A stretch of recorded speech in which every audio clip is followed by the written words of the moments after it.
Prime minister نے بھی آج بات کی کہ جو آئین کو اور پاکستان کو نہیں مانتے ان کے ساتھ کسی قسم کی بات نہیں ہوگی، لیکن کیا ریاست تفریق کرتی ہے جو پرامن احتجاج کرتے ہیں لاپتہ افراد کے لیے؟ پرائم منسٹر نے بھی آج بات کی کہ جو گوادر میں احتجاج کرتے ہیں وہ ملک کی ترقی کے خلاف ہیں،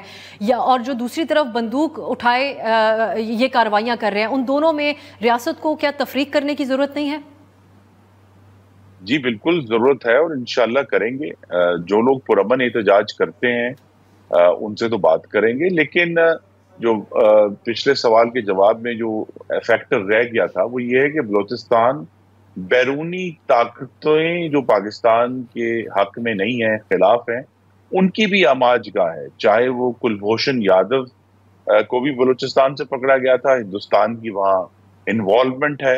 اور اسی طرح اس سال کے آغاز میں ہی اگر آپ کو ناظرین کو یاد ہو کہ پاکستان اور ایران کے درمیان بھی حملوں کا تبادلہ بلوچستان کے حوالے سے ہی ہوا تھا، اور گوادر کی جو بندرگاہ ہے اس کی جو خطے میں حساسیت ہے اس کی وجہ سے یہ جو گروپس ہیں، اور خاص طور پہ یہ ایک ضرور خدشہ پیدا ہوتا ہے کہ ایون پرامن احتجاج کرنے والے لوگ جو ہیں وہ کیا سی پیک کے خلاف استعمال ہو رہے ہیں، کیونکہ گوادر کا ایئرپورٹ بہت جلد مکمل ہو کر آپریشن ہونے والا ہے اور اس سے ایک نئی ویو اٹھے گی۔ تو کیا بلوچستان کی اپنی ترقی جس سے بلوچستان کا مستقبل جڑا ہوا ہے؟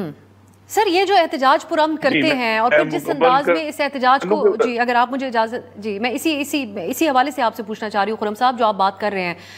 جب وہ احتجاج کرتے ہیں تو ان کے لیے ان کے خلاف ریاست پھر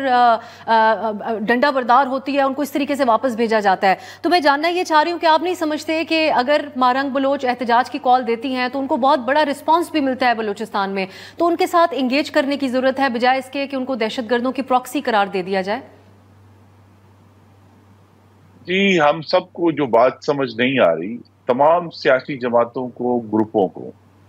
وہ یہ ہے کہ اب ہمیں 21ویں صدی کے پاکستان میں جو کہ بہت مشکل سے اپنے معاشی پیروں پر کھڑا ہونے کی کوشش کر رہا ہے، معاشی زندگی کو روکنا احتجاج نہیں ہو سکتا